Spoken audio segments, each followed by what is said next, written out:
normal como grupo satisfação. Diga dans ce cours, nous sommes une question habituelle, donc à l'approche du mois de Ramadan. Et la réponse n'est pas souvent évidente, et vous verrez que ces mesures peuvent être adaptées au cas par cas.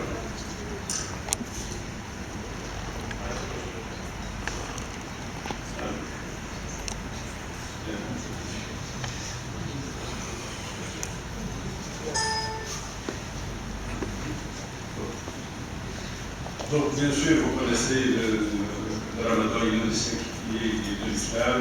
Il y a pas mal de musulmans dans le monde. On compte en 2009 1,5 milliard quand même de musulmans dans le monde. Il y a un problème. La période de jeûne est surtout pour cette période, bien sûr, est assez longue. Et il y a des sujets, bien sûr, qui sont exonérés du jeûne de Ramadan.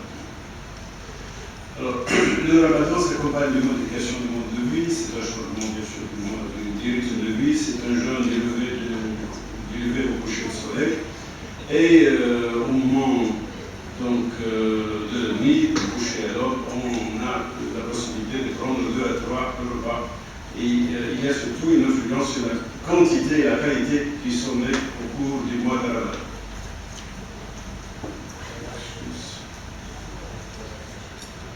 Alors, qu'est-ce qui se passe lorsqu'on jeûne sur le plan physiologique? Il y a bien sûr une chute de la glycémie, ce qui provoque une diminution de l'insulinémie. Lorsque le jeûne est court, il y a sécrétion des hormones de contre-régulation, donc les hormones hyperglycémiques, et notamment donc, la sécrétion de glucagon et de catécholamine, ce qui fait ça stimule la glycogénélyse et la glycogénèse, et donc ça permet de maintenir la glycémie. Lorsque le jeûne se prolonge pendant plusieurs heures plutôt, et lorsque ça se répète, il y a mobilisation des réserves protéiques et des réserves lipidiques, à partir desquelles il y a une oxydation et une production donc il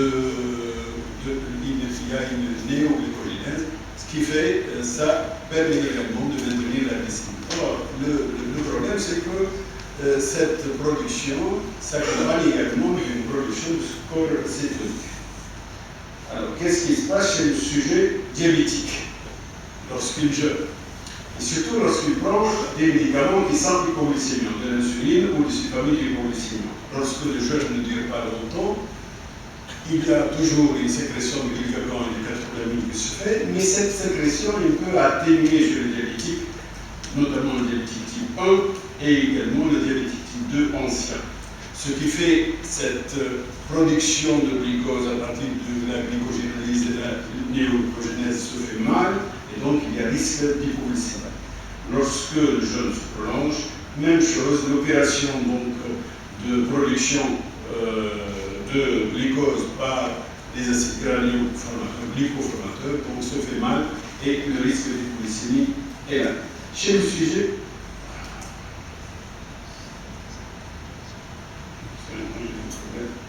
qui ne prennent pas de médicaments hypoglycémiants ou qui prennent des faibles doses. Vous savez, il y a des diabétiques qui arrêtent par exemple l'insuline ou qui diminuent fortement leur dose d'insuline ou qui arrêtent également ou diminuent d'autres médicaments insuliноsécréteurs.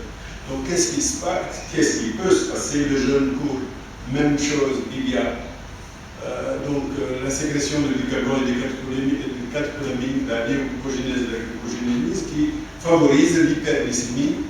Et surtout, lorsque le jeûne se prolonge, il y a risque donc de production accrue de glucose et d'hyperglycémie et d'acidocétose du fait de l'accumulation de corps cétonique.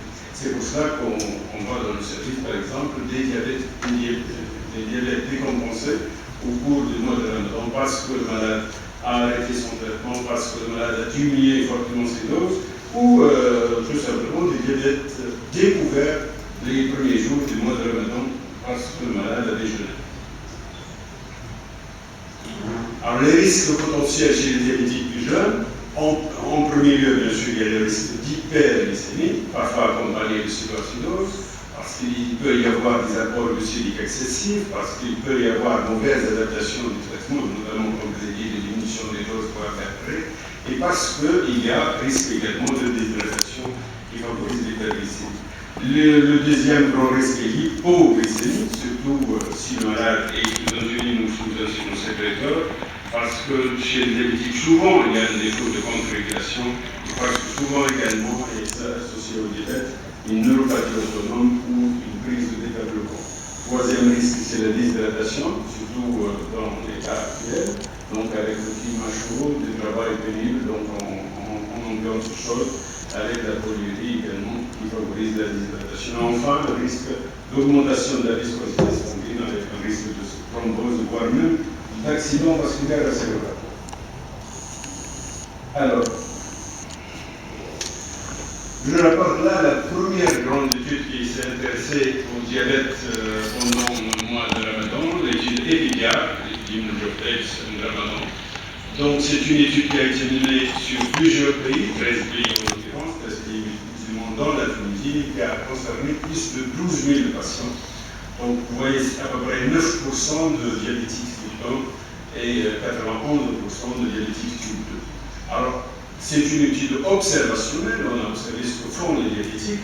On a vu que la pratique du Ramadan concerne quand même 43% des diabétiques type 1. Donc ils font le jeûne, et presque 80% des diabétiques type 2. Donc la conclusion, en fait, c'est la première étude qui a démontré que de nombreux diabétiques, quand même, jeûnent, et souvent, malgré les conseils de leur médecin traitant. Alors, les complications au cours de cette étude EPIDIA a montré qu'il y a le risque d'hypoglycémie. Ils sont des risques des hypoglycémies qui ont conduit à des consultations, voire à des hospitalisations. Donc le risque d'hypoglycémie est multiplié par pratiquement 5 chez le diabétique type 1 et 7,5 chez le diabétique type 2. Le risque d'hyperglycémie également est multiplié par 3 chez le diabétique type 1 et par 5 chez le diabétique type 2. C'est surtout les hypoglycémies donc sévères, les hypoglycémies sévères, comme je l'ai dit, donc, au cours du mois de Ramadan, notamment chez les diabétiques type 1, qui fait plus d'hypoglycémie sévère que par rapport à avant Ramadan, et chez les diabétiques type 2, même chose, plus d'hypoglycémie sévère et plus d'hyperglycémie sévère, voire de sévérité. Une autre étude qui a été faite en Tunisie, enfin plusieurs pays dans la Tunisie, qui a concerné donc, des diabétiques sous insuline, notamment l'insuline graphique et sous glucosamine, qui a concerné donc des diabétiques type 2. Chez la conclusion de cette étude, c'est qu'on peut quand même reconnaître les facteurs prédictifs des hypoglycémies pendant le mois de Ramadan. Les principaux facteurs prédictifs d'hypoglycémie sont essentiellement la glycémie à jeun. Donc si on a au départ une glycémie à jeun inférieure à 1 gramme masse, c'est que le risque d'hypoglycémie est important chez le diabétique qui va jeûner, surtout si on n'adapte pas son traitement. Lorsque le poids est faible, donc moins de 70 kg, également le risque d'hypoglycémie est important. Alors comment il faut faire pour prendre en charge donc, le diabète des grands mois de Ramadan? Donc il faut savoir que pour les patients, le mois de Ramadan est extrêmement important. C'est une fête sociale, c'est une fête spirituelle, bien sûr, et donc pour eux, c'est quelque chose qui prouve leur existence, leur appartenance, donc, et c'est très difficile de changer leur âme. Donc souvent, ils prennent des décisions de jeûner de façon indépendante de l'avis de leur médecin traitant. Donc il faut une bonne explication des risques du jeûne chez le diabétique et de la façon de faire pour éviter quand même les risques. Alors voilà les recommandations, la dernière mise au point des recommandations donc, de l'Association américaine du diabète, c'est l'association américaine mais faite par des musulmans, notamment la Rouge et donc un Boétien. Ces recommandations disons, stratifié le risque du jeûne de Ramadan chez le diabétique. Il y a un groupe à très haut risque, donc pour lequel il est fortement déconseillé de jeûner, donc carrément de contre-indiquer le jeûne. Ce sont les malades qui font des hypos sévères, durant les 3 mois avant le Ramadan, qui font des hypoglycémies à répétition, des malades qui font des hypoglycémies non ressenties, des malades qui ont des déséquilibres glycémiques extrêmement sévères, des malades qui ont fait des acidocétoses durant les 3 mois, des diabétiques type 1, vous verrez que c'est une notion qui peut être contournée, des malades qui ont une maladie intercurrente aiguë, qui ont fait un coma hyperphonaire dans les 3 mois avant le mois de Ramadan, qui font de l'activité intense, les diabétiques enceintes et les diabétiques en dialyse chronique. L'autre groupe, le deuxième groupe, c'est le groupe à haut risque. Il y a possibilité, mais on doit être bien vigilant, et surtout les malades qui ont des hyperglycémies plutôt modérées, avec une HbA1c entre 7 et 9, une insuffisance rénale, des complications macrovasculaires avancées, des patients qui vivent seuls, qui sont traités par l'insuline ou sulfonide ou glycémion, les malades qui ont des comorbidités associées, les patients âgés, et les patients sous traitement qui altèrent les fonctions cognitives supérieures. Troisième groupe, le risque est plutôt modéré.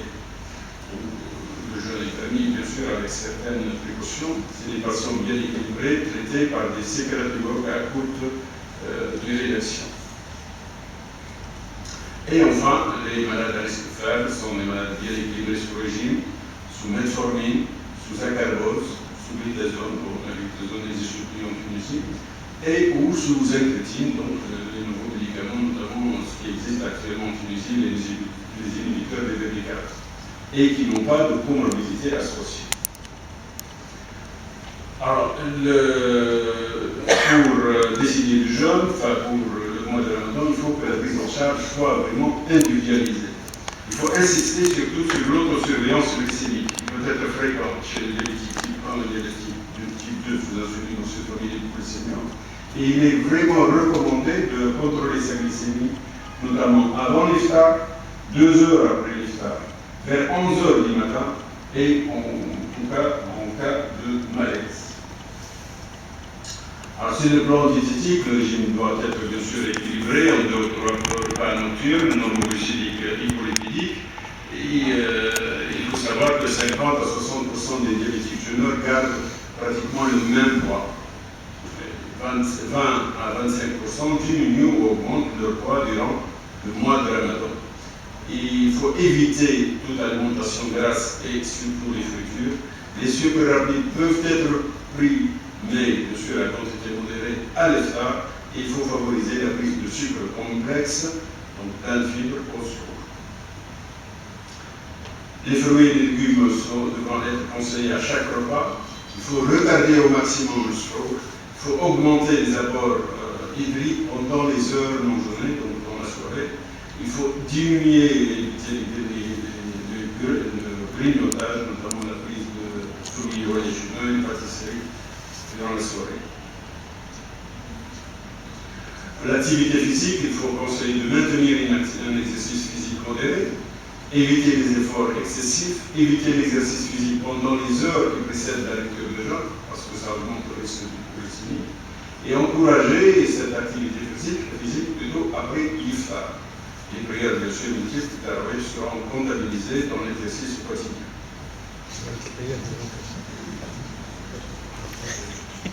Alors, quels critères pour rupture du jeûne, pour rompre le jeûne? Alors, il est fortement conseillé, il faut rompre le jeûne si la glycémie est inférieure à 0,6 g, donc probablement, ou si, à n'importe quel moment bien sûr, si la glycémie est inférieure à 0,7 g dans les premières heures, rappelez-vous, on avait conseillé de faire la glycémie à 11 heures, si on la trouve moins de 0,7, il faut normalement rompre le jeûne, surtout si le malade est sous insuline ou sous sulfonide glycémique qu'il avait pris au sport. Il est conseillé également de rompre le jeûne lorsque la glycémie dépasse les 3 grammes et lorsqu'il y a survenu une maladie interférente. En fait, le malade devrait être pris assez longtemps avant le mois de Ramadan, donc il va être évalué pour pouvoir dire est-ce qu'il peut ou pas jeûner, quelles précautions. Le but est de limiter bien sûr le risque de survenue de complications durant le jeûne, notamment d'hyperglycémie. Il faut consulter son médecin 1 à 2 mois avant le ramadan, donc pas juste avant. Donc, bien sûr, contrôler les fonctions immunités non les fonctions rénales et expliquer les risques potentiels du jeûne de ramadan. Alors, dans l'adaptation thérapeutique, il y a bien sûr l'éducation du patient et de sa famille, sur les signes d'hyperglycémie, sur les signes surtout d'hypoglycémie et la nécessité de recyclage rapide lorsque le malade tombe en hypoglycémie, sur la fréquence de l'autosurveillance glycémique, sur l'alimentation, comme on l'a dit, sur l'activité physique, sur la conduite du traitement et là, sur la campagne de complications aiguës. Alors pour le traitement, comment l'adapter? Généralement pour la metformine, lorsque le malade est sous 3 comprimés, on diminue de ce comprimé. Là, on commence là, le matin, midi, soir, et là c'est c'est ça. C'est shour plutôt, c'est shour, c'est le matin ça devient shour. Là, midi, bien sûr, c'est arrêté, c'est 0. Et là, c'est l'iftar. Donc, en cas de prise de 3 comprimés à 850 litres, donc on se contente de 2 comprimés, un au secours et un à l'iftar. Pour les 6 familles d'hypoglycémiens, la marraine qui est prise par exemple le matin, donc devrait être pris plutôt à l'iftar. Le diamicran pris le matin devrait être également pris à l'iftar. Le downy, il vaut mieux, il est fortement conseillé de le remplacer par un autre sulfonide, parce que bon, il est puissant et le risque d'hypoglycémie est largement plus élevé qu'avec les autres sulfonides d'hypoglycémiens. Pour les inhibiteurs d'alpha-glucosidase, donc là également, on peut prendre plutôt à l'iftar, on peut prendre 2 comprimés sur les 3 pris d'habitude. Il faut savoir que le glycol, quand même, son problème, c'est les troubles digestifs et c'est souvent incompatible avec des activités comme le tarawih. Alors, les glinides, le glinide, le seul glinide qui existe en Tunisie, là également, on peut prendre le détiers de la dose à l'iftar. Les inhibiteurs du BB4, l'intérêt, c'est qu'il n'y a aucun changement et donc on peut les prendre, bien sûr, tels qu'ils sont, la même dose. Alors,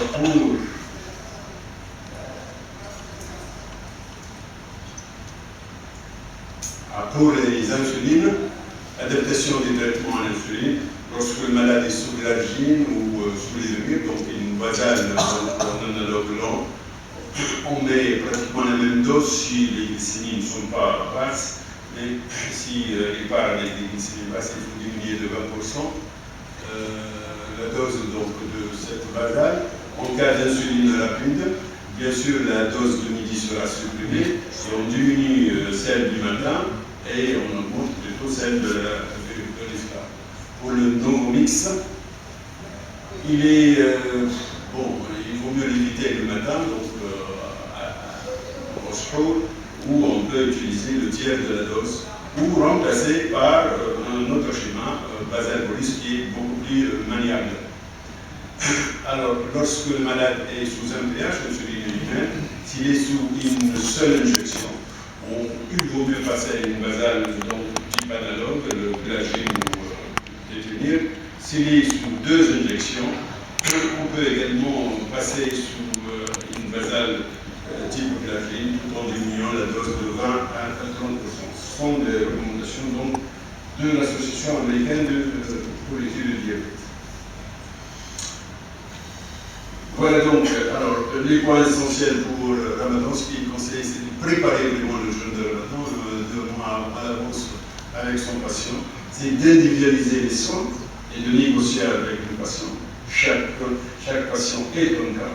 C'est de recommander le contrôle de glycémie toujours, et je le répète, avant l'iftar, 2 heures après l'iftar, vers 11 heures du matin, et si malaise.